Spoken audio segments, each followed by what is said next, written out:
મહાન પ્રભુ ભક્ત શાસન પ્રભાવક પૂજ્યપાદ આચાર્ય ભગવાન શ્રી મહાન તુંગસુરીશ્વરજી મહારાજા દ્વારા વિરચિત ભક્તામર મહાસ્તોત્રનો સ્વાધ્યાય આપણો ચાલુ છે. અત્યાર સુધીમાં 14 ગાથાઓનો અર્થ આપણે વિચાર્યો છે. આજે હવે 15મી ગાથાથી સીધો પ્રારંભ કરીએ. ચિત્રમ કે માત્ર જડિતે ત્રિદશાંગનાભીર બોલો.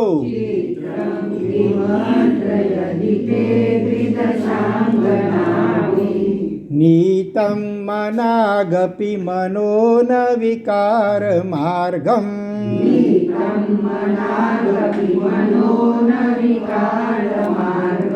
કલ્પાંતકાલ મરુતા ચલિતા ચલેના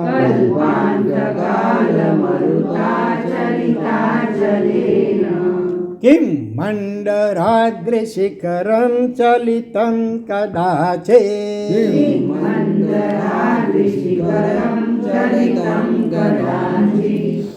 આ ગાથાની અંદર પરમાત્માની પરમ નિર્વિકાર દશા એનું અદ્ભુત વર્ણન કરવામાં આવ્યું છે.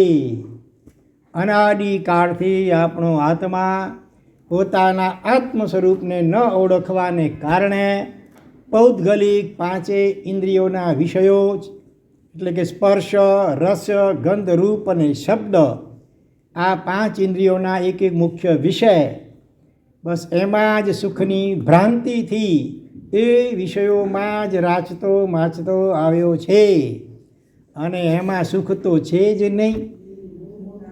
અને પરિણામે સુખી થવાને બદલે વધુને વધુ દુઃખી, અશાંત, વ્યાકુળ બનતો જાય છે અને અનેક પ્રકારના ચીકણા પાપ કર્મ ઉપાર્જન કરે અને ભયંકર દુર્ગતિઓમાં એ સબળ્યા કરે છે. ગમે ત્યારે પણ આપણને એક વાત સમજી રાખવી પડશે કે સાચું સુખ, સાચો આનંદ જગતના બહાર કોઈ પણ પદાર્થોમાં નથી, નથી ને નથી જ. જો રેતીને પીલવાથી તેલ નીકળી શકતું હોય, જો પાણીને વલોવાથી માખણને ઘી નીકળી શકતું હોય, તો જ બહારમાંથી પદાર્થોમાંથી, વિષયોમાંથી, ભોગોમાંથી સુખ મળી શકે. પણ જેમ પહેલી 2 વાતો અશક્ય છે રેતી અને પાણીમાંથી, બરાબર, એવી જ રીતે આ 5 ઇન્દ્રિયના વિષયોમાંથી સાચું સુખ, સાચી તૃપ્તિ, સાચું આનંદ ત્રિકાલમાં શક્ય જ નથી. કારણ કે જે વસ્તુમાં જે હોય નહીં તે ક્યાંથી મળે, બરાબર ને. જેનો જે સ્વભાવ જ ન હોય એ સ્વભાવથી વિપરીત કોઈ પણ કાર્ય થાય નહીં. સાચું સુખ કે આનંદ ક્યાં છે? આત્મામાં, પોતાનામાં છે. અને જીવ શોધે છે બહારમાં. પરિણામે કસ્તુરી મૃગ હોય, આખું જંગલ બિચારો ભટક્યા કરે એ સુગંધની શોધમાં, પણ ખબર નથી સુગંધનું મૂળ સ્ત્રોત તો પોતાની નાભીમાં છે. પરિણામે ભટકી થાકી લોથપો થઈ અને મૂર્છિત થઈને કદાચ મરી પણ જાય. આપણા આત્માની પણ આવી જ કંઈક દશા છે. કઠિયારો ગરમીના દિવસોમાં લાકડા કાપવા માટે જંગલમાં ગયેલો અને ગરમીના દિવસો, ભયંકર તડકો, કામ પણ મજૂરીનું, સખત તરસ લાગે છે. થોડું ઘણું પાણી મટકામાં સાથે લીધેલું, એ તો થોડી વારમાં ખલાસ થઈ ગયું અને તરસ કહી મારું કામ, ગળું ભયંકર સુકાઈ રહ્યું છે. એટલે પોતાનું કામ પણ પડતું મૂકીને પહેલાં પાણીની શોધમાં આમ તેમ ઘણું રખડે છે. ઘણું પણ કોઈ આજુબાજુમાં જળાશય મળતું નથી. છેવટે થાકી લોથપોથ થઈ અને કોઈ ઝાડની નીચે આરામ કરવા લંબાવે છે. થોડી જ વારમાં પવન પણ આવતો હતો અને તંદ્રા હવા લાગી. જેમ હમણાં પણ કદાચ કોઈને આવવાની થોડીક વારમાં શરૂઆત થાય તો નવાય નહીં, બરાબર ને. હા, આમ ભલે તમારે ગેનની ગોળી લાવવી પડતી હોય ઊંઘની લાવવા માટે, તોય ગોળી કદાચ ફેલ જાય. પણ અહીંયા જીનવાણી શ્રવણ કરવા આવીએ એટલે દર્શનાવરણીય કર્મનો ઉદય સહેજે ઘણાને થવા લાગી જતો હોય. તો અહીંયા કસેયારાને થાકતો હતો અને ઊંઘ આવી એટલે હજી ઘસઘસાટું નહોતી આવી, તંદ્રાવસ્થા હતી. એટલે એમાં એણે સ્વપ્ન જોયું. સ્વપ્ન મોટે ભાગે કેવા આવે? જેનું વધારે ચિંતન કર્યું હોય એનું સ્વપ્ન આવે. અત્યારે પાણીનું ચિંતન ચાલુ હતું, પરિણામે સ્વપ્ન પણ એવું આવ્યું. સ્વપ્નની અંદર કોઈ કૂવો જોયો નજીકમાં જઈને જોયું તો કૂવો છલોછલ પાણીથી ભરેલો હતો. એટલે ખોબે ખોવા ફરી ફરીને પાણી પીતો આવે. થોડા પગથિયા ઉતરવાના હતા એટલે છેવટે પગથિયાથી નીચે ઉતરતા પણ એમ કરતાં આખો કૂવો ઓહિયા કરી ગયો. થોડીક વાર તો તરસ શાંત થઈ ખરી, પણ ત્રીજી ક્ષણોમાં વળી પાછી આ પાણી એવું હતું ને કે પહેલાં કરતાં ડબલ તરસ વધી ગઈ. વળી પાણીની શોધમાં નીકળે છે, ત્યાં એક મોટી વાવડી જોઈ, એનું પાણી પણ પી ગયો. થોડીક વાર શાંતિ થઈ. એ પાણી એવું હતું પહેલાં કરતાં 4 ગણી તરસ વધી ગઈ. વળી પણ જળાશયની શોધમાં નીકળે છે. કોઈક મોટો તળાવ જોયો. હવે તળાવ આખાનું પાણી સ્વપ્નમાં પી ગયો. થોડીક વાર શાંતિ પર બીજી ક્ષણે વળી પાછું 8 ગણી તરસ વધી ગઈ.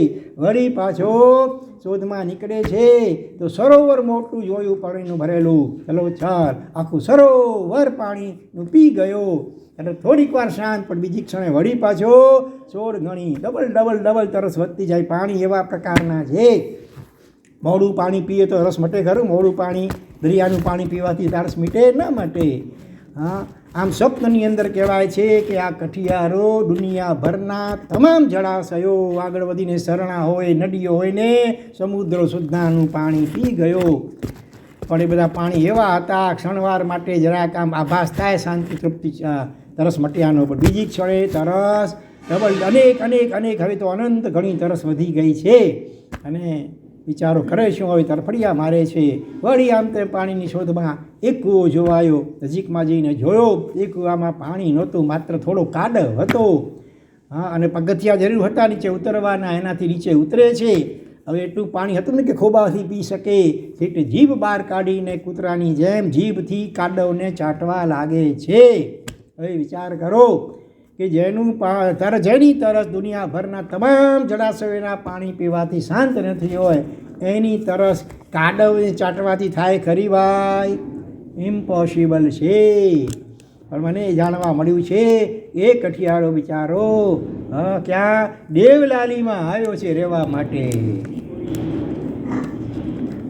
તમે કોઈ ઓળખો છો એ કઠિયારાને ભાઈ? બિચારાને પાણી પીવડાવજો.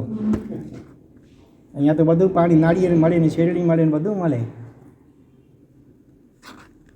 કઈ બાજુ છે ભાઈ? પૂર્વમાં, પશ્ચિમમાં, ઉત્તરમાં, દક્ષિણમાં કઈ સોસાયટીમાં છે કઠિયારો? ખબર છે ભાઈ? વ્યાખ્યાન સાંભળવા આવ્યો છે? જોઈ લો ક્યાં દેખાય છે ભલા? ક્યાં છે? એટલે હા, આટલો અઘરો પ્રશ્ન છે. હા, પણ સંકોચ થાય છે પોતાની જાતને કઠિયારો કહેતા સંકોચ થાય છે. હવે બધા પોતે કઠિયારા કરતા આપણી હાલત બદતર છે. અનંત જન્મોથી આ જીવરૂપી કઠિયારો કહું કે ભિખારી જે ઉપમા આપો તે ઓછી છે.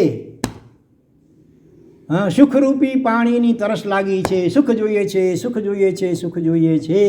અને એ સુખની શોધમાં એ છે ચારે ગતિને 84 લાખ જીવાયોનીમાં કોઈ એવી ગતિઓની બાકી નથી, કોઈ એવું કુળ કે સ્થાન બાકી નથી. 14 રાજલોકમાં 100ની અણી જેટલી કોઈ જગ્યા બાકી નથી કે જ્યાં આ જીવરૂપી કઠિયારા એ સુખરૂપી પાણીની શોધમાં અનંતવાર જન્મ મરણ ન કર્યા હોય. હા, નરક ને તિરંજની વાત તો જવા દો, જ્યાં ભયંકર દુઃખ છે. પણ જ્યાં સુખ મનાય છે એ દેવલોકની અંદર પણ અનંતવાર જી આવ્યો. અને ત્યાં પલ્યોપમો અને સાગરોપમો જેટલા અસંખ્ય વર્ષો સુધી બીજું કોઈ જ કામ નહીં નોકરી કે ધંધો, નહીં રસોઈ કે કંઈ કામ, કશું વાસણ માંજવાના, કપડાં ધોવાના, કશું જ નહીં. સતત અસંખ્ય વર્ષો સુધી રાત દિવસ એક જ, રાત પણ ન હોય ત્યાં તો, જો કે રાત દિવસ જેવું ન હોય. અદ્ભુત રત્નો અને હીરાઓના પ્રકાશથી ઝળહળાટ થતું હોય, પ્રકાશમાં સ્થિતિ હોય હંમેશા. એના એવા અસંખ્ય વર્ષો સુધી જીવે. શું કામ કર્યું? સતત ત્યાં બાળપણ ન હોય, વૃદ્ધાવસ્થા ન હોય, બીમારી ન હોય ને અશક્તિ પણ ન હોય. હા, 25 વર્ષના નવયુવાની જેવી સુંદર રૂપવાન સશક્ત કાયા અને પોતાના ધારે એટલા હજારો લાખો રૂપ ક્ષણવારમાં બનાવી શકે. અને એવા એ કરોડો લાખો રૂપો બનાવી કરે. અને એક જ કામ કર્યું, 5 ઇન્દ્રિયના વિષય ભોગોમાં સતત ચકચોર ગળા ડૂબેલું રહ્યો. તો પણ તૃપ્તિ થઈ ભાઈ? નથી થઈ. જે દેવતાઓના શરીરમાં લોહી માંસ હાડ ચામ પરસેવો કશું ન હોય, અશુચિ કોઈ પદાર્થ પણ ન હોય, દિવ્ય સુગંધમય વાતાવરણ હોય, વૈક્રિય શરીર હોય, એની અપેક્ષાએ આ મનુષ્યનું શરીર તો કેવું આપણું ગંદકીનો ગાડવો જાણે. હા, જાણે ગટર છે, ખાલી ઉપર આ ઢાંકણું ઢાંકેલું છે ચામડીનું એટલું જ, બાકી ચામડી ઉતારીને કલ્પના કરો તો શું છે અંદરમાં. અને છતાં જીવરૂપી કઠિયારો કે ભિખારી વિચારો હજી પણ અજ્ઞાન અવસ્થામાં પાછું એ જ પાંચે ઇન્દ્રિયના વિષય ભોગોમાં સુખની ભ્રાંતિથી ફાંફા મારે છે. દેવલોકના આવ્યા કહેવાતા દિવ્ય સુખો નાટકો, એક એક નાટક નૃત્ય જોતાં હજારો વર્ષની આંખના પલકરાની જેમ પસાર થઈ જાય તો પણ હા આવી સ્થિતિ હોય, અસંખ્ય વર્ષો ક્યાંય નીકળી જાય ખબર ન પડે એવું દિવ્ય વાતાવરણ બધું હોય, જે પાંચે ઇન્દ્રિયના વિષયોની છોડો ચડતી હોય. અને એવી સ્થિતિમાં અનંતવાર પસાર થઈ આવવા છતાં પણ તૃપ્તિ ન થઈ. તો હવે મનુષ્ય દેહનું શરીર પણ કેવું, પાછું વાતાવરણ કેવું, ઘડીકમાં ઘડીક ગરમી ને ઘડીકમાં ઠંડી ને ત્યાં તો દિવ્ય વાતાવરણ હોય, એકદમ અનુકૂળ વાતાવરણ હોય, ગરમી જેવું પણ ન હોય, જાણે 12 માસ એસી જેવું જ એકદમ મનગમતું વાતાવરણ હોય, દિવ્ય સુગંધમય વાતાવરણ હોય, જરા દુર્ગંધનું નામો નિશાન ન હોય. આવી સ્થિતિમાં ભૂખ પણ ક્યારે લાગે, જેટલા સાગર પગનું આયુષ્ય હોય એટલા 1000 વર્ષે એકવાર ભૂખ લાગે ત્યારે પણ એમને આપણી જેમ કોડિયા મોઢામાં નાખીને ચાવવું ને પચાવવું કે વિસર્જન કરવું ન પડે. વાતાવરણમાંથી વૈક્રિય પરમાણુ શરીરમાં પ્રવેશી જાય અને ઓડકાર આવી જાય, તૃપ્તિ થઈ જાય, ખાવું ને ચાવવું ન પડે ને વિસર્જન કરવું ન પડે. આવી અદ્ભુત સ્થિતિ. શ્વાસોશ્વાસ પણ કેટલા ધીમા ચાલે, ઓટોમેટિક. જેટલા સાગરરૂપનું આયુષ્ય એટલા પખવાડીએ એક શ્વાસોશ્વાસ લઈને મૂકે, એકદમ શાંતિ. બસ આવી સ્થિતિમાંથી અનંતવાર પસાર થઈ આવ્યો તોય તૃપ્તિ ન થઈ. તો મનુષ્યનું તો આયુષ્ય કેટલું, શરીર પણ કેવું, ગંદકીઓનું ઘર, કેટલી ઉપાધિઓ, ચિંતાઓ, ટેન્શનો વચ્ચે જીવવાનું. હા, તો હવે ભાઈ સુખ મળશે 12 વિષયો ભોગોમાંથી? હા, આજે તો ટીવીની ચેનલો 24 કલાક, જેને કોઈને જોવું હોય 24 કલાક સેંકડો હજારો ટીવીની ચેનલો ચાલુ હોય, ઇન્ટરનેટ વગેરે ઉપર બધું જોઈ શકે, છતાંય કોઈને તૃપ્તિ થાય છે ભાઈ? માણસ વધુ ને વધુ અશાંત બનતો જાય છે, દુઃખી, હેરાન પરેશાન. દુનિયામાં ચારેય બાજુ કેટલી હિંસાઓ ને આ યુદ્ધોને વધતા જાય છે, કારણ કે અતૃપ્તિ છે બધા એને.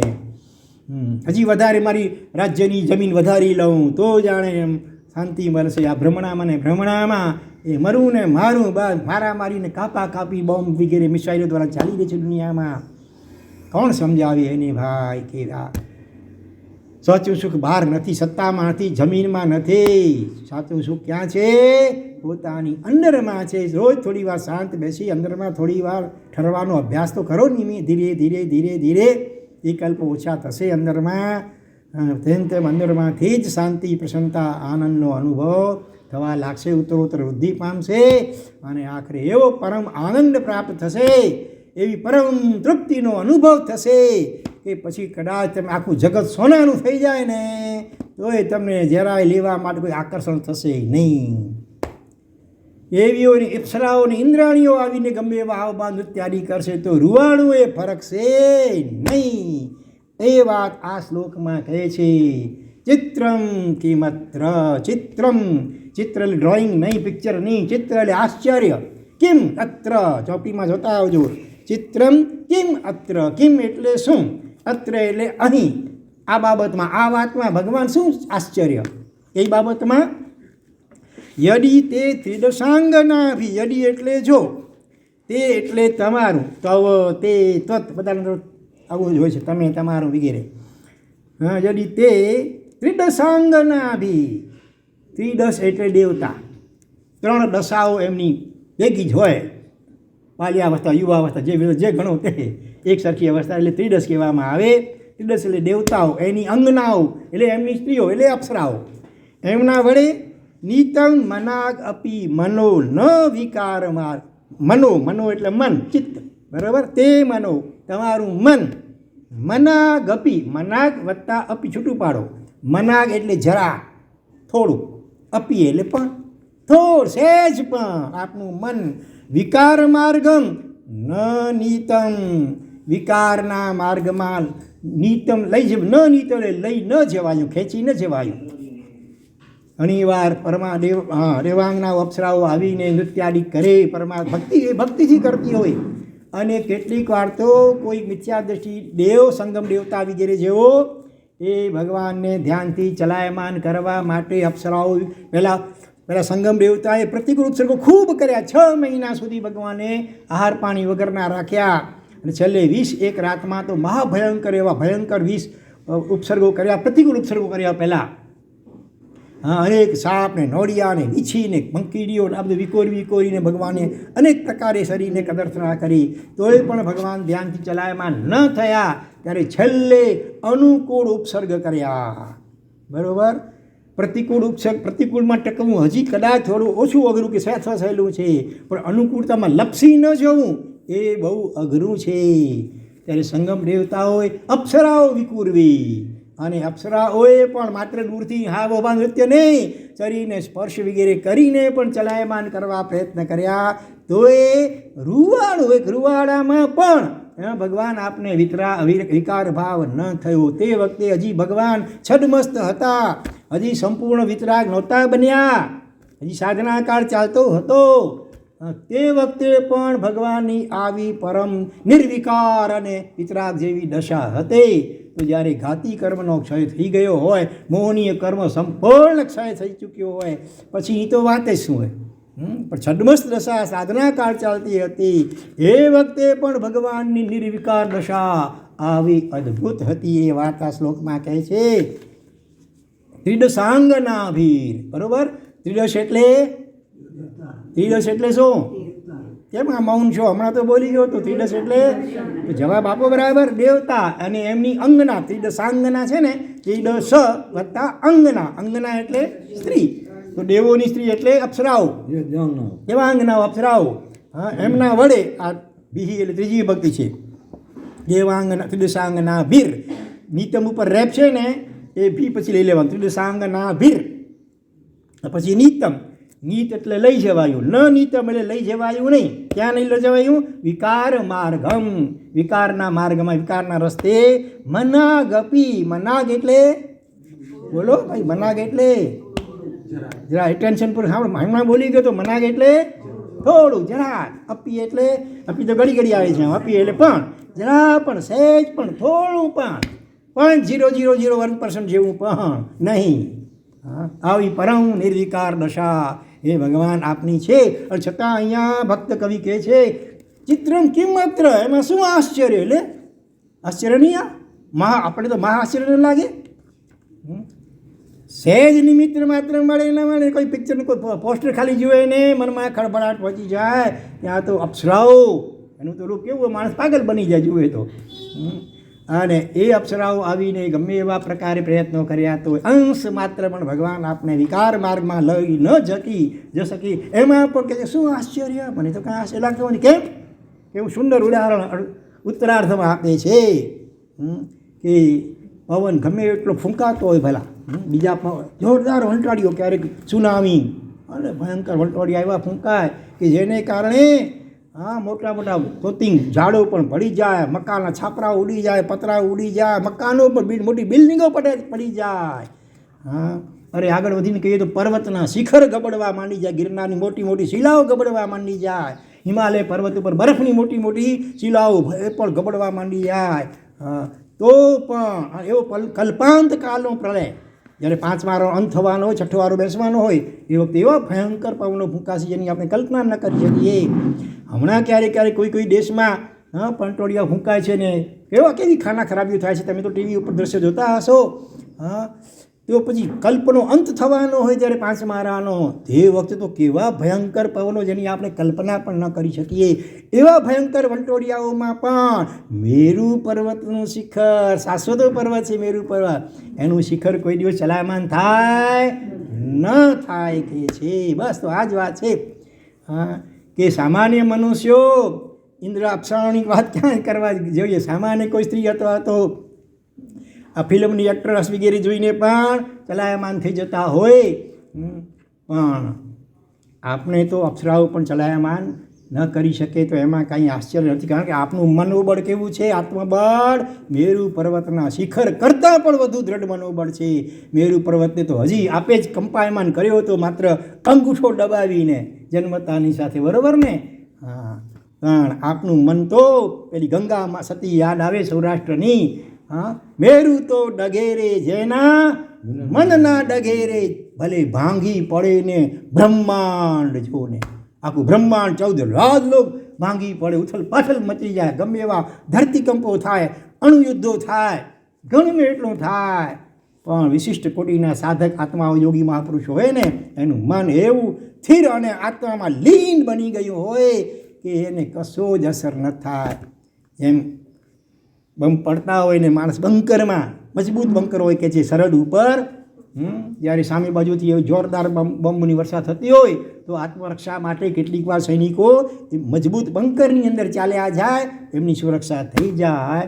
તો આવા મહાપુરુષો, આ તો પરમ પુરુષ પરમાત્મા છે, આત્મારૂપી બંકરમાં એવા આનંદમાં નિર્વિકલ્પ દશામાં પોતાની આત્મા લીન કરી, ચિત્તવૃત્તિ લીન કરી દે કે બહાર આખા શરીરને કદાચ બાળી નાખવામાં આવે, છોલી નાખવામાં આવે, ખંડક મુનિવરની જેમ, ગસ્યકુમારની જેમ માથે અંગારા ધરવામાં આવે, કે પહેલાં 500 શિષ્યો ઘાણીમાં પીલાય આકાશ. એ વિચાર કરો હવે, આ તો ભગવાન નહોતા ને, ભગવાનના વિશિષ્ટ ભક્ત અને સાધક આત્માઓ હતા, આત્મ સાધકો હતા.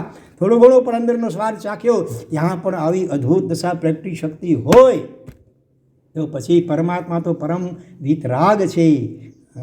તો એમને આવી અપ્સરાઓ પણ ચલાયમાન ન કરી શકે તો એમાં કંઈ આશ્ચર્ય નથી. પહેલાં શૂલિભદ્ર મહાત્માને યાદ કરીએ, 4 મહિના રૂપ ખુશાઈ અનેક પ્રકારના પ્રયત્નો કર્યા તો એ પણ રૂવાડું એ ફરક્યું નહીં. 4 મહિના લગાતાર એકાંત, વર્ષા ઋતુની મોસમ, માદક આહાર દરેક પ્રકારે, અને 12 વર્ષ સુધી તે પડ્યા પાછા રહ્યા હતા, અને છતાં પાછા એવી ગુરુ કૃપા પ્રાપ્ત કરી હશે, એવું આત્મલીન ગુરુ કૃપાથી બન્યા હશે કે આવી સ્થિતિમાં પણ રૂવાડું એ ફરક્યું નહીં, અને આ રૂપકોશા પણ 12 વ્રતધારીણી શ્રાવિકા બની ગઈ. તો એ આત્મા આપણે કલ્પના વિચારવાનું એ છે કે આપણા અંદરમાં કેવો આનંદ હશે, કે થોડો ઘણો પણ એનો જો સ્વાદ ચાખવામાં આવે તો પણ ન પ્રતિકૂળ ઉપસર્ગો ચલાયમાન કરી શકે, મરલાંત ઉપસર્ગો, કે ન આવા ગમે એવા અનુકૂળ પ્રલોભનો પણ જીવને જરા માત્ર પણ ચલાયમાન કરી શકે. એવું અદ્ભુત તત્વ, એવો પરમ આનંદ આપણા સૌના અંતરમાં ધરબાયેલો પડ્યો છે. એને શોધવાની જરૂર છે. એને માટે આવા નિર્વિકારી પરમાત્મા, એની ખૂબ ખૂબ ભક્તિ, એનું ખૂબ એકાગ્ર ચિત્તે અહોભાવપૂર્વક એનું નામ સ્મરણ, એનું જાપ આ વગેરે કરવા જેવું છે. તો અનુક્રમે એક દિવસ આપણી પણ આવી દશા થઈ શકે છે. આજ ભવમાં પણ ઘણે અંશે પ્રગટી શકે એવા દાખલાઓ આવા સાધકો આ કાળમાં પણ થયા છે. નજીકના ભૂતકાળમાં કે વર્તમાન કાળમાં પણ હોઈ શકે કે ગમે એવો પ્રસંગ આવે પણ ચલાયમાન ન થાય. બપ્પ ભટ્ટીસુરી પણ યાદ આવે. એ તો ભાઈ 5મારામાં થયા ને. બપ્પ ભટ્ટીસુરીનું નામ સાંભળ્યું છે? બહુ નાની ઉંમરમાં, કદાચ 8 વર્ષની ઉંમરમાં જેમની દીક્ષા થઈ હતી, લગભગ 11 વર્ષની ઉંમરમાં તો એમની આચાર્ય પદવી થઈ ગઈ હતી. કેટલી યોગ્યતા ગુરુદેવે એમાં જોયેલી હશે. અને ગુરુદેવની ચિંતાને દૂર કરવા માટે એમણે જિંદગીભર માટે 6 વીઘઈનો ત્યાગ કરી નાખ્યો. એટલું જ નહીં, ભક્તના ઘરની ગોચરી પણ ન વાપરવી, આવી ભીષ્મ પ્રતિજ્ઞા પણ લઈ દે. અને ગુરુદેવને એટલો સંતોષ, નિશ્ચિંત અને આનંદ થયો કે એને 2 હાથે આમ આશીર્વાદ આપ્યા કે મહાબ્રહ્મચારી ભવ, તું મહાબ્રહ્મચારી થજે. અને આખરે બન્યું પણ એવું જ.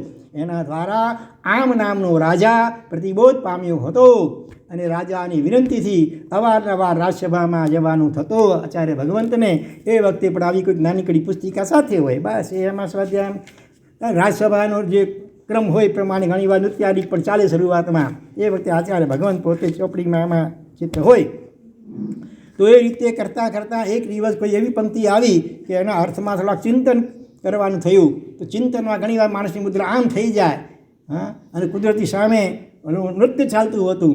રાજાની દૃષ્ટિ ગઈ. રાજાને થયું, અરે આ શું જોઉં છું, મારા ગુરુ મહારાજ વળી આ નૃત્ય જોઈ રહ્યા છે આ રીતે, મારે પરીક્ષા કરવી. રાજાને એવી વિચિત્ર મતી સૂજી કે પરીક્ષા કરવી છે, અને એને માટે એ જ પહેલી નૃત્યાંગના હતી.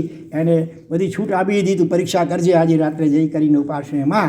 અને એ રીતે સાંજે પ્રતિક્રમણ પછી બધા શ્રાવકો ધીરે ધીરે સાહેબને ત્રિકાલવનના પગ દબાવી છે અને વિદાય લે છે. બધા ચાલ્યા ગયા. ત્યારે પુરુષમાં રહેલી, વેશમાં રહેલી પહેલી એ નૃત્યાંગના એ પણ પગ દબાવવા લાગે છે, અને હાથના સ્પર્શથી ખ્યાલ આવી ગયો કે આ કોઈ વિજાતીય છે.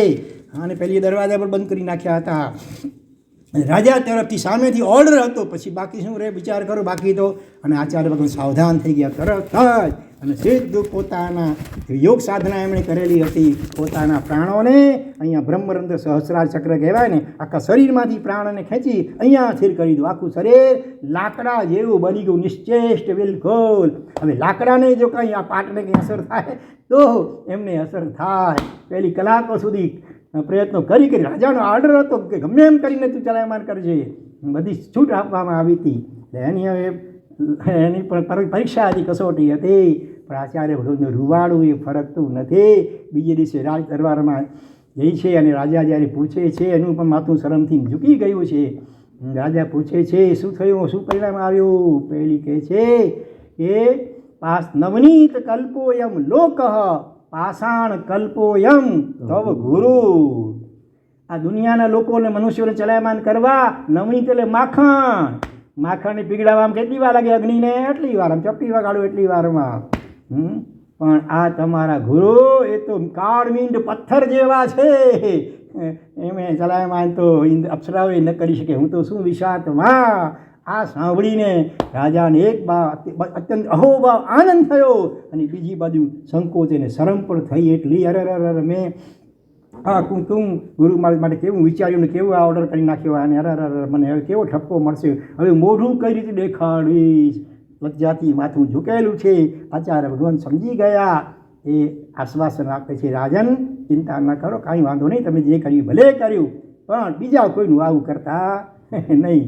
બરાબર. આ રીતે તો કહેવાનો મતલબ એ છે કે આવી સાધનાઓ હોય છે. બરાબર. કે આ તો પ્રાણાયામ દ્વારા કે યોગ સાધના દ્વારા પ્રાણને બ્રહ્મરંધ્રમાં સ્થિર કરી દે તોય કોઈ અસર ન થાય, અને કાં તો પછી આત્માના આનંદમાં એવા ગરકાવ થઈ જાય તોય પણ શરીરથી ભિન્ન દેહાધ્યાસ એવો એમનો છૂટી ગયો હોય, અથવા એકદમ મંદવત થઈ ગયો હોય. જેમ નાળિયેર હોય ને, અંદરનું પાણી સુકાઈ જાય, પછી ઓલું ટોપરું હોય તે કાચરીથી અલગ પડી જાય ને, આમ ખખડાવો તો ખખડે જ અવાજ આવે. શરૂઆતમાં તો જ્યારે કાચું હોય, ભીનું હોય, પાણી હોય, ત્યારે તો કાચરી સાથે એકદમ ચોંટેલું હોય, પણ પાણી શોષાઈ જાય, ટોપરું અલગ પડી જાય, આખું ઘોડો. એવી રીતે રાગદ્વેષની ચિકાર આ પાણી અંદરમાં છે ત્યાં સુધી શરીર સાથે આત્મા જાણે અભેદ એકમેક જેવો અત્યારે છે. પણ સાધના દ્વારા રાગદ્વેષના પરિણામ એકદમ મંદ પડે, વિકલ્પો એકદમ ઓછા થતાં નિર્વિકલ્પ સ્થિતિનો અનુભવ થાય. ત્યારે પછી શરીરથી આત્મા જાણે ભિન્ન થઈ ગયો હોય એવો સ્પષ્ટપણે અનુભવ થાય, જેને ગ્રંથિ ભેદ કહેવામાં આવે. શરીર સાથેનું એટેચમેન્ટ અંદરથી છૂટું પડી જાય. એટલે જલ્દી કોઈ નિમિત્તો પછી અસર કરી શકે નહીં, શરીરને અનુકૂળ કે પ્રતિકૂળ નિમિત્તો અસર ન કરી શકે. તો જ્યારે આવા સાધકો અને યોગીઓની પણ આવી ઊંચી દશા હોય તો આ તો પરમાત્મા, તીર્થંકર પરમાત્મા, એમની તો વાત જ ન્યારી હોય. એ તો લગ્ન બી કરે ને ભોગાવલી, નિકાચિત ભોગાવલી કર્મોને ખપાવવા માટે, તો એ કર્મ ખપાવતા જાય, નવા કર્મ બાંધે નહીં. સામાન્ય રીતે તો જીવ સંસાર અવસ્થામાં તો ભોગ ભોગવતા નવા કેટલા ચીકણા કર્મ ઉપાર્જન કરે મોહ દશા રાગ દશાને કારણે. જ્યારે પરમાત્મા અને યાદ આવે છે પેલો ગજાનન ઠાકોર વિધિકાર થઈ ગયેલ, જન્મે જૈન નહોતા ઠાકોર, ગજાનન અમદાવાદના. કોઈએ જોયા છે, સાંભળ્યા છે એમનો કોઈ અંજન સલાકાની પ્રસંગ? પછી મોટા સંખ્યામાં 108 ભગવાનની અંજન સલાકા થઈ ને, ત્યારે પણ એ આવેલા. બીજા પણ એક પ્રસંગોમાં કચ્છ મુંબઈ વડાલામાં પણ એ ગજાનન ઠાકોર આવેલા અંજન સલાકા પ્રતિષ્ઠા વખતે. અને એ પંચકરાણની જે ઉજવણી કરે આબેહૂબ, એ 1 કોટીના કહેવાય, 1 કોટીના. ત્યારે નથી, અત્યારે તમે એ કરો કદાચ નરેન્દ્ર કે એવું કંઈક નામ એ પણ હશે કે નહીં ખબર નથી. કારણ એ ભગવાનનું જ્યારે લગ્નની વિધિ આવે ને ત્યારે ગીત ખાસ બોલે. કયું બોલે? કે લાડો લાડી જમે રે કંસાર, કે બાકી બધા ટળવળે રે, કે કોળીએ કોળીએ કાપે રે સંસાર, કે બાકી બધા ટળવળે રે. કોળીએ કોળીએ કાપે રે સંસાર. એકબીજાને કંસાર જ્યારે યાદ કરો, તમારું જમાડ્યું હશે મોઢામાં, એ વખતે કરમ ખપાયા હશે કે ઓલસલ બાંધે, કે એ વખતે પરિણામ કેવા હોય? રાગ અને મોહના તીવ્ર પરિણામ હોય. બરાબર. અને પરમાત્મા ત્યારે નિકાસિત ભોગાવલી કર્મના ઉદયને ખપાવવા માટે કદાચ લગ્ન પણ કરતા હોય, અને સંતાનો પણ થતા હોય, છતાં પણ કોળીએ કોળીએ તાપે રે સંસાર. એ કેવી નિર્લેપ અવસ્થામાં રહી શકતા હશે જેની આપણે કલ્પના પણ ન કરી શકીએ.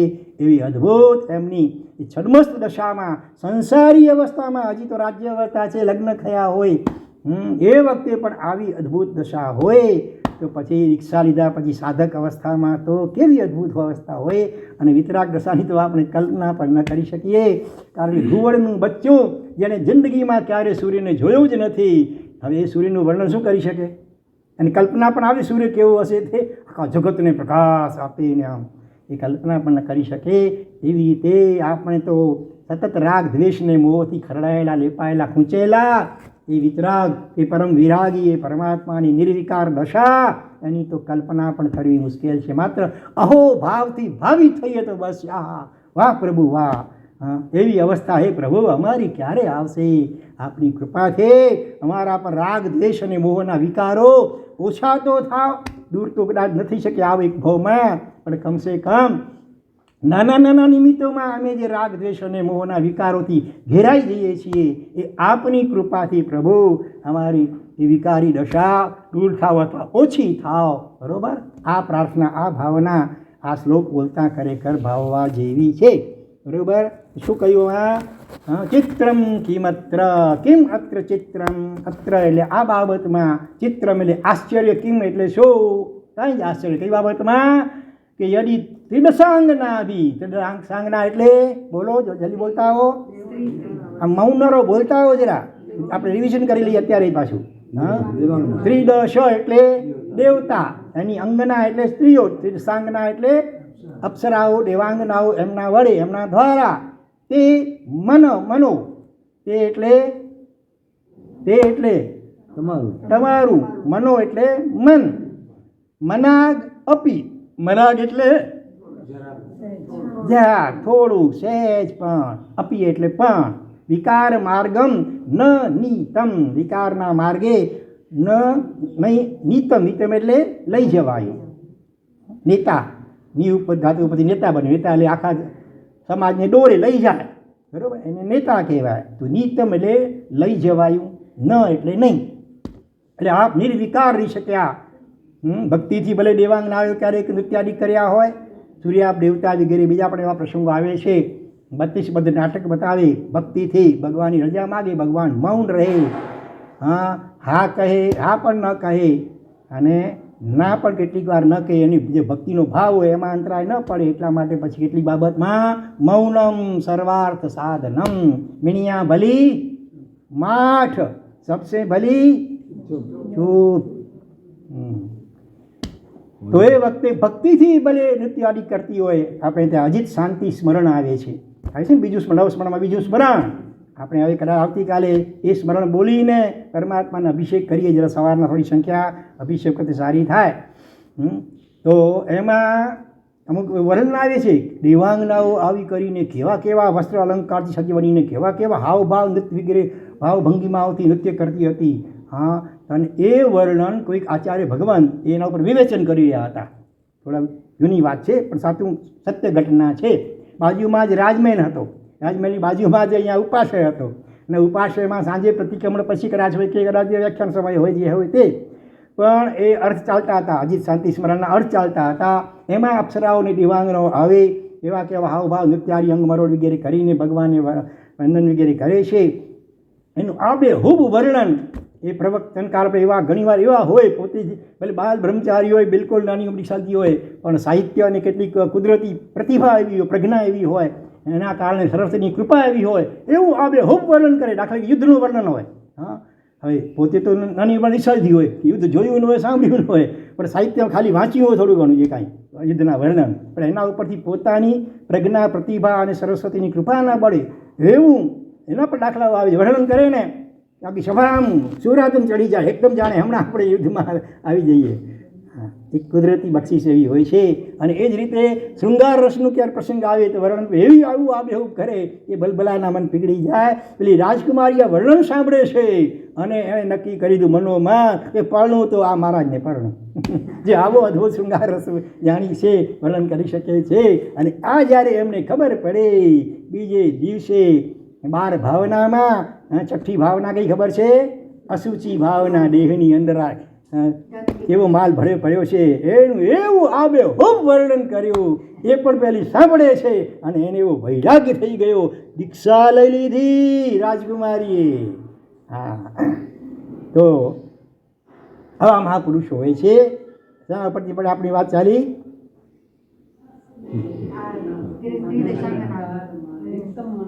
અનાગપી મનો ન વિકાર માર્ગમ. તો હા, એમાં જરા પણ આશ્ચર્ય નથી. જે પવન પ્રલય કા કલ્પાંત કાલ પવનોદ્ધત પવન કલ્પાંત કાલ મરુતા. કલ્પાંત, કલ્પનો અંત થવાનો હોય, પાંચમા આરાનો અંત થવાનો હોય, એ જે કાલ એટલે સમય, એનો એ વખતનો જે મરુતા, મરુત એટલે પવન. હનુમાનને મારુતિ કહેવામાં આવે. પવન પુત્ર, પવનંજયના પુત્ર. પવનને માટે સંસ્કૃતમાં મરુત શબ્દ છે. મરુતમાં ત ખોળો અડધો મરુત, અને મરુતા એટલે પવન વડે ત્રીજી વિભક્તિ છે. જે પવન, પવન કેવો? કલ્પાંત કાળનો જે પવન ભયંકર, કે જેણે ચલિતા ચલે ન, ચલિત કર્યા છે અચલ એવા પર્વતોને. જેમણે નાના મોટા બીજા પર્વતને અચલ કહેવાય. જલ્દી ચલાવવામાં ન થાય ને, ધરતીકંપથી બીજા મકાનો પડી જાય, પર્વતને જાજુ નુકસાન ના થાય જલ્દી, એટલે પર્વતને અચલ કહેવામાં આવે. એવા અચલ પર્વતોને પણ ચલિત, જેમણે ચલાયમાન કરીને ચલિત કરી નાખ્યા હોય, પર્વતના શિખરોને પણ પાડી દીધા હોય, એવો ભયંકર જે પવન પ્રલયકાળનો સમયનો, એવા પવન વડે પણ. હવે પ્રશ્ન પૂછ કેમ? પ્રશ્ન પૂછે કેમ એટલે શું? મંદરાદ્રી શિખરમ. મંદરાદ્રી, અદ્રી એટલે પર્વત, મંડર એટલે મેરુ. મેરુ પર્વત માટે મંડર શબ્દ પણ આવે છે, મંડા. તો મંડર, મંદરાદ્રી, અદ્રી એટલે પર્વત, મંદરાદ્રી એટલે મેરુ પર્વત. એમ મંદરાદ્રી શિખરમ, મેરુ પર્વતનું શિખર. ચલિતમ કદાચિત, પ્રશ્ન પૂછે છે આપણને, કદાચિત એટલે ક્યારે પણ. ચલિતમ કેમ? શું ચલાયમાન થયો? ભગવાનના અંગૂઠાથી જુદી વાત છે, પણ પ્રલયકાળના પવનથી પણ ક્યારે મેરુ પર્વત એનું શિખર ચલાયમાન થાય નહીં. શાસ્ત્રમાં એવું ક્યાંય કોઈ દાખલો આવતો નથી. તો આપ તો મેરુ પર્વતના શિખર કરતાં પણ પરમ અડોલ, પરમ નિર્વિકાર છો. એટલે બિચારી અપ્સરાઓ કે ઇન્દ્રાણીઓ પણ શું કરી શકે? દુનિયાભરની બધી દેવીઓ કે અપ્સરાઓ ભેગી થાય ઇન્દ્રાણીઓ, તોય પણ આપના ચિત્તને અંશ માત્ર પણ ચલાયમાન ન જ કરી શકે. તો એ અંદર આત્માની દશા કેવી હશે? કલ્પના તો વિચાર કરે. ફરી ફરી અંતરને અહોભાવથી ભાવિત કરવા જેવું છે. અહો અહો અહો થવું જોઈએ. અહો પ્રભુ, આપની કેવી નિર્વિકાર દશા, અને એવું નિર્વિકાર દશા આપણી પણ થઈ શકે જો આપણે પણ પરમાત્માની જેમ પરમાત્માની ભક્તિ, જાપ, નામસ્મરણ, ધ્યાન, આજ્ઞાપાલન વગેરે દ્વારા સાધના કરીએ, અંતર્મુખી આત્મ સાધના. તો ધીરે ધીરે ધીરે આ ભવમાં પણ ઘણે અંશે, અને વાયા એકાદ ભવમાં જ પછી મહાવીદેયમાંથી સીધા કેવલી ભગવાન વિતરાગ બની શકીએ છીએ, ભગવાનના જેવા જ બરોબર વિતરાગ બની શકીએ છીએ. તો એવી અદ્ભુત આ ગાથા છે. બરોબર. પેલી સ્તવનમાં શું આવે છે? ઉર્વશી રૂડી અપચરાને રામ છે મન રંગ માતા મરું કાયે ને પુર રણ જણે કઈ ન કરતી નાટા રંગ માતા મરુ દેવી નાનંદ દેખી તાહરી મૂર્તિ મારું મન લોભાણુજી, મારું મલ ચિત્ત ચોરાણુજી, દેખી તાહરી મૂર્તિ મારું દિલ લોભાણુજી. કેવું સુંદર મજાનું કવન છે. તો આવી રીતે મેં બીજી હિન્દુઓમાં તો ઘણા દ્રષ્ટાંતો મળે છે. કોઈ ઋષિ હોય ને તપ કરવા બેસે એટલે ઇન્દ્રનું આસન ડોલાયમાન થાય કે નક્કી હવે આ મારું સિંહાસન લઈ લેશે તપના બળથી. એટલે એને ધ્યાનથી ચલાયમાન કરવા માટે કોઈ મેનકા કે કોઈ એવી ઉર્વશી એવી કોઈ અપ્સરાને ઓર્ડર કરી જાઓ, પહેલાં ચલાયમાન કરી આવો. અને એવી બધી વસંત ઋતુનું વિકુર્વે અમુક પ્રકારનું પવનને વાતાવરણ અને એવા હાવભાવ નૃત્યગીરે કરે એટલે થોડી જ વારમાં ઋષિ ચલાયમાન થઈ જાય. બ્રહ્માના 4 મુખ કેમ થયા? એની માટે આવી જ કોઈ વિચિત્ર વાતો એમના પુરાણમાં જ આવે છે. કોઈક અપ્સરા આવી નૃત્ય કરે છે એટલે છે આમ જુએ છે, પણ ઓલી ધીરે ધીરે નૃત્ય કરતાં આ બાજુ ચાલી ગઈ. એને જો આમ જુએ તો અહંકાર નડે છે કે આમ, એટલે એણે પોતાનું બીજું માથું વિકુર્યું, અહીંયા આ બાજુ મોઢું વિકુર્યું. વળી પહેલી આમ પાછળ જાય છે તો પાછળ ત્રીજું માથું વિકુર્યું, ચોથી વાર આમ આવી દો આ બાજુ માથું વિકુર્યું. એવી એ લોકોના પુરાણોમાં વાત આવે છે. બ્રહ્મપુરાણ કે જેમાં હોય તેમાં એટલે આવા અનેક દ્રષ્ટાંતો છે. અહલ્યા, બરાબર, અહલ્યા શું બની ગઈ? શિલા બની ગઈ. કેમ બની ગઈ? ઋષિ પત્ની હતી, ગૌતમપ્રાય ઋષિનું નામ હતું, અને એ સ્નાન કરવા નદીએ ગયા હતા. આ બાજુ મારા ખ્યાલથી કોણ આવે છે? ઇન્દ્ર લગભગ આવે, ઇન્દ્ર આવે છે. બોલો, ઇન્દ્ર જેવો ઇન્દ્ર, કથા એમાં એ લોકોમાં આવે છે. આવી ચલાયમાન થઈ ગયો ઋષિ પત્નીને જોઈને. ઇન્દ્રના અપ્સરાઓની ઇન્દ્રાણી ખોટ હતી છતાં પણ ચલાયમાન થઈ જાય છે અવરચંદનું મન, અને એ પ્રાય ઋષિનું રૂપ લઈ લે છે. ઇન્દ્ર તો ધારે એવા રૂપ લઈ શકે ને, તો ઋષિ અને પતિનું રૂપ લઈ કરીને એની સાથે સંસાર ભોગવે છે. અને આ બાજુ પહેલાં સ્નાન કરીને આવે છે અને ખબર પડે છે, એટલે એને પણ શ્રાપ, એ તો પત્નીને શ્રાપ આપી દીધો એટલે પથ્થર બની ગઈ, અને બીજો શ્રાપ ઇન્દ્રને પણ આપી દીધો એટલે એને 1000 યોનિઓ આખા શરીરમાં થઈ ગઈ એમ કહેવાય છે. 1000 આંખવાળો સૂર્ય ઇન્દ્ર પર કહેવાય છે આ કારણે કદાચ. એટલે આવી વિચિત્ર કથાઓ એ લોકોના પુરાણો વગેરેમાં આવે જ છે. એની અપેક્ષા સરખામણી કરો ક્યાં વિતરાગ પરમાત્માની દશા અને ક્યાં કહેવાતા ઋષિઓ અથવા તો આ બધા દેવોની દશા. બરાબર. હા, બ્રહ્મામાં આવે, વિષ્ણુ માટે બી દેવું આવે, અને શંકર માટે પણ આવી બધી વાતો આવતી, આવા દૃષ્ટાંતો આવતા હોય છે. એટલે આપણને ખરેખર ગૌરવ થવું જોઈએ. આપણને કેવા દેવાદિદેવ મળ્યા છે, પરમ નિર્વિકાર નિર્દોષ. ગમે એવા નિમિત્તો આવે રૂવાડું પણ જેમનું ફરકે નહીં. મીમાંસક દર્શનના પ્રણેતા જૈમિની ઋષિ, એનું પણ એક દૃષ્ટાંત પંડિતજી પાસેથી મેં સાંભળેલું, તે હું તમને કહું છું. આજથી 50 વર્ષ પહેલાં પંડિત હરિનારાયણ મિશ્ર, એમની પાસેથી અભ્યાસ દરમિયાનમાં સાંભળેલું એક દૃષ્ટાંત. તો 6 દર્શનો છે ને, એમાં મીમાંસક દર્શન, પૂર્વ મીમાંસા અને ઉત્તર મીમાંસા લેવેલા. તો એ જૈમિની ઋષિ એમણે એક શ્લોક લખ્યો. શું લખ્યું?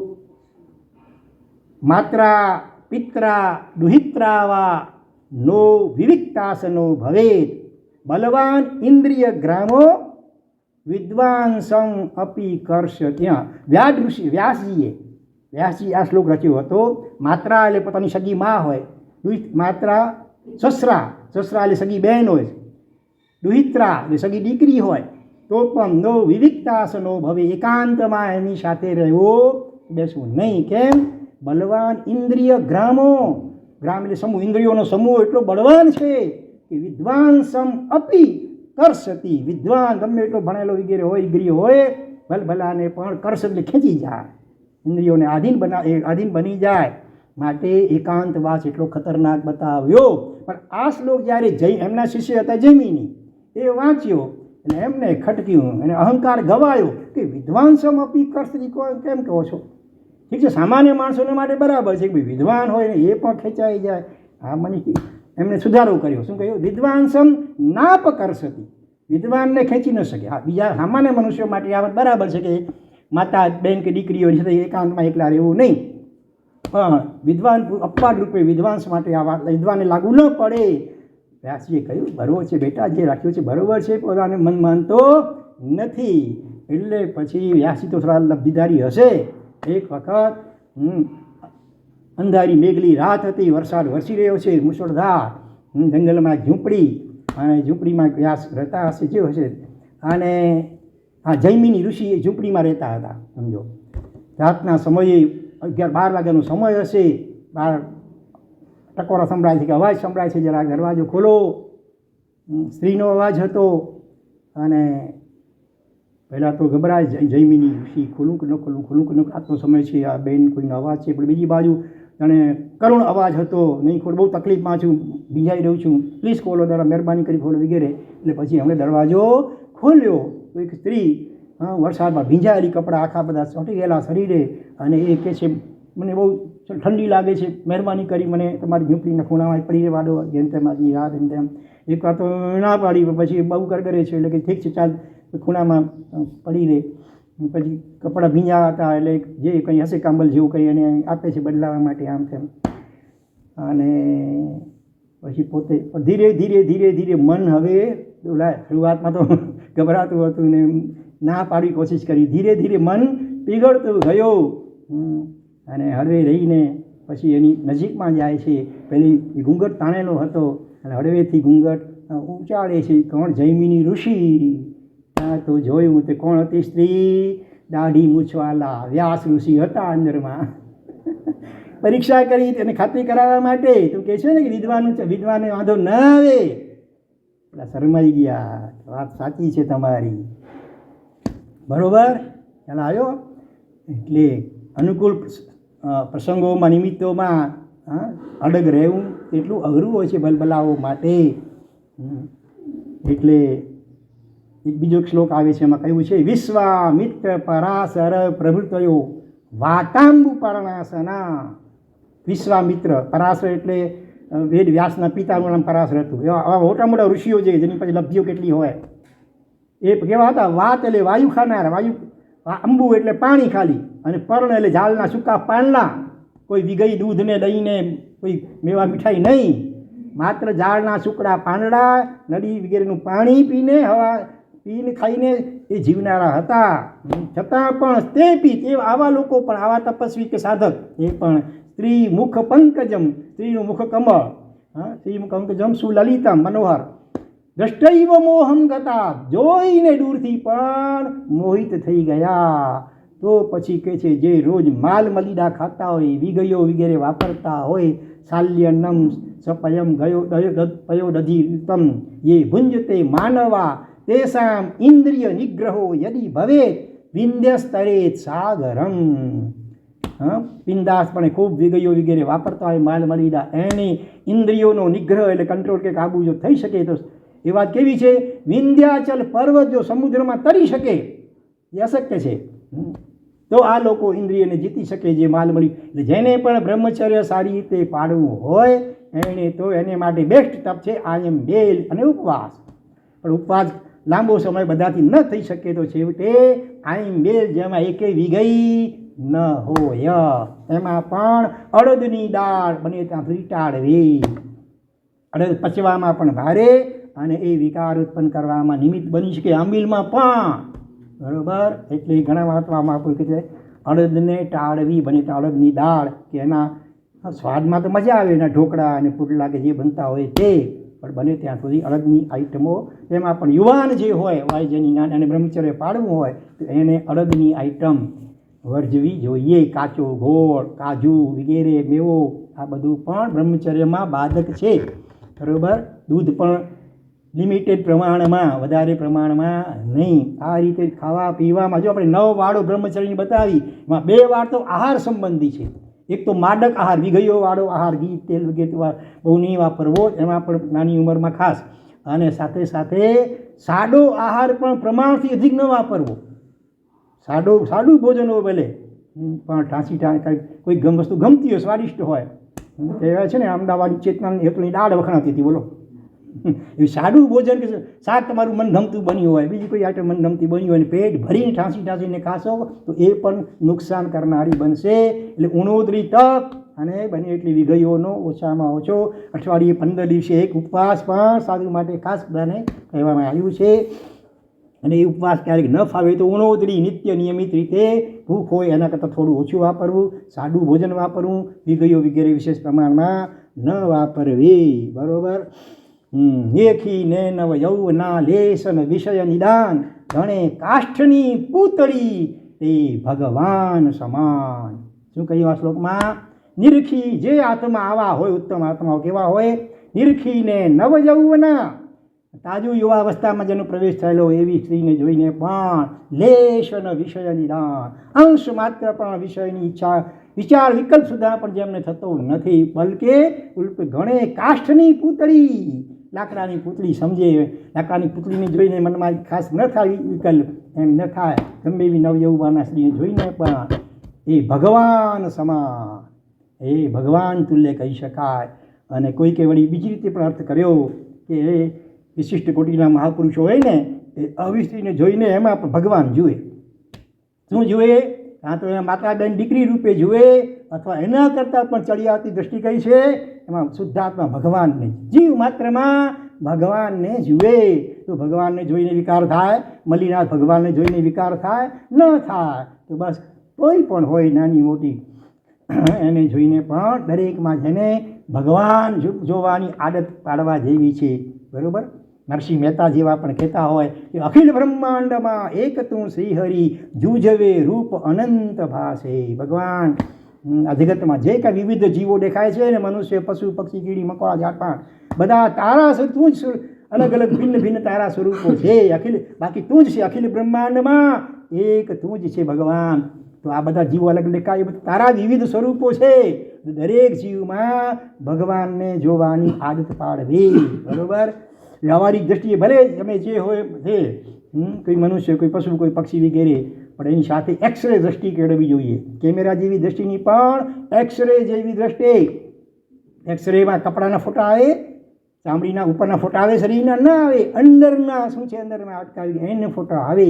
એવી રીતે સાધક આત્મા હોય, જેને આત્મા મોક્ષને કે આત્માને પામવું હોય, એણે આવી દ્રષ્ટિ જીન વાણી દ્વારા કેળવવી જોઈએ.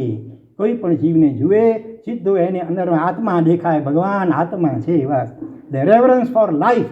જ્યાં જ્યાં જીવત્વ ત્યાં ત્યાં આદર ને બહુમાન. કોઈના પ્રત્યે તિરસ્કાર કે તુચ્છકારનો ભાવ કે મોહ કે રાગનો ભાવ પ્રગટે જ નહીં. પછી ભગવાન તુલ્ય દ્રષ્ટિ હોય તો પ્રગટે ભાઈ. ભગવાનની માતાને જોઈને કોઈ વિકાર થાય? ભગવાન જેવા ભગવાનની માતાને તો સાક્ષાત દરેક જીવમાં જેવા ભગવાનને જ જોવામાં આવે. અભ્યાસ કરવો પડે, પછી ધીરે ધીરે અભ્યાસથી વધુ જ શક્ય છે. બરાબર ને? નહીંતર તો આ મોહની કર્મ એવું ખતરનાક છે. જીવ જરાક અસાવધાન બને ભલભલા તપસ્વીઓને પણ ધૂળ ચાટતા કરી દેતા અને વાર લાગતી નથી. યાદ આવી ચિત્ર અને સંભૂતિ મુનિ બંને સગા ભાઈઓ ઘોર તપ તપી રહ્યા છે. ચારે બાજુ ખૂબ એની અનુમોદના પ્રશંસા થઈ રહી છે. પરિણામે ચક્રવર્તી પ્રાય સનતકુમાર તથા અને એણે એ અંતઃપુર પરિવાર સહિત વંદન કરવા માટે અહોભાવથી આવે છે. અને વંદન કરતી વખતે ચક્રવર્તીનું સ્ત્રી રત્ન જે કહેવાય મુખ્ય, અને વાળ છૂટા હશે, વાળની લટ આગળ આમ એમના ચરણને સહેજ સ્પર્શી ગઈ માત્ર.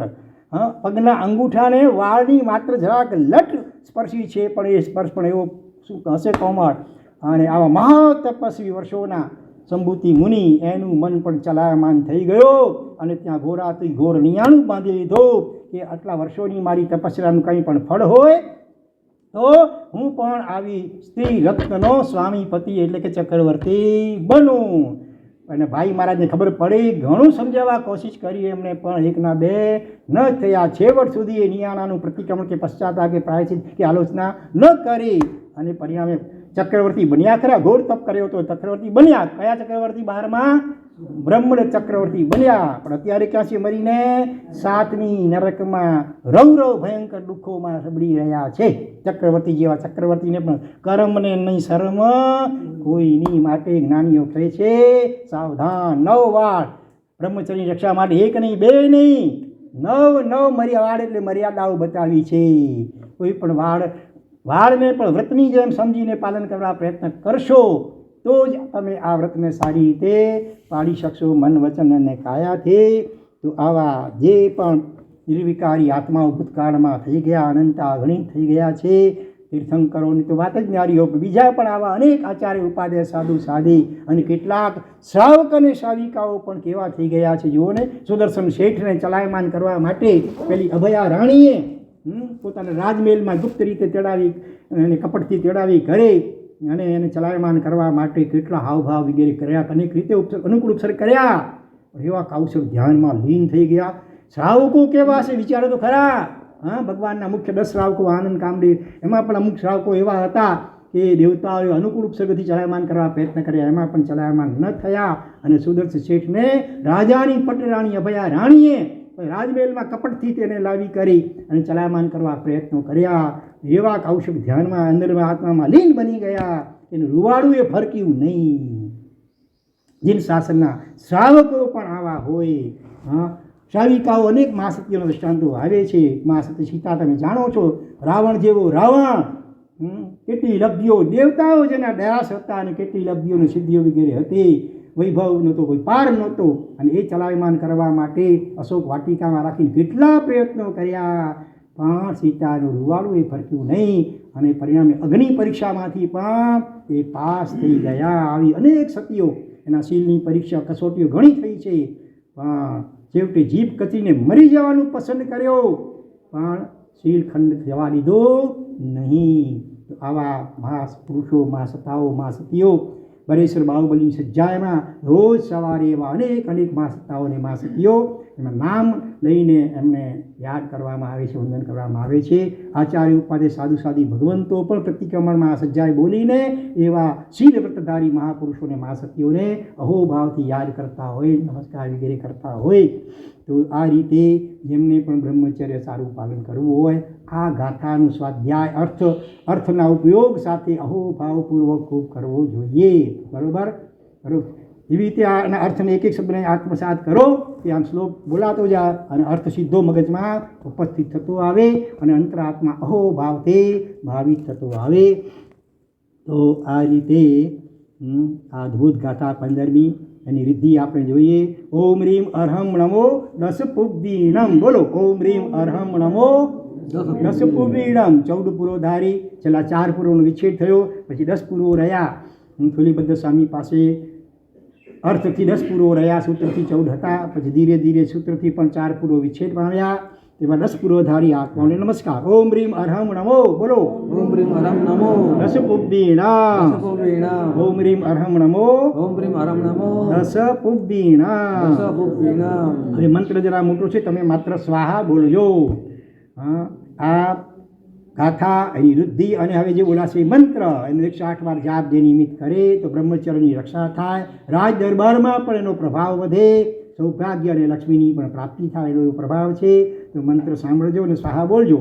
ઓમ નમો ભગવતી ગુણવતી સુસીમા પૃથ્વી વજ્રશૃંખલા માનસી મહામાનસે સ્વાહા. ઓમ નમો ભગવતી ગુણવતી સુસીમા પૃથ્વી વજ્રશૃંખલા માનસી મહામાનસે સ્વાહા. ઓમ નમો ભગવતી ગુણવતી સુસીમા પૃથ્વી વજ્રશૃંખલા માનસી મહામાનસે સ્વાહા. હવે એનું ગુજરાતીમાં પદ્ય અનુવાદ જોઈ લઈએ.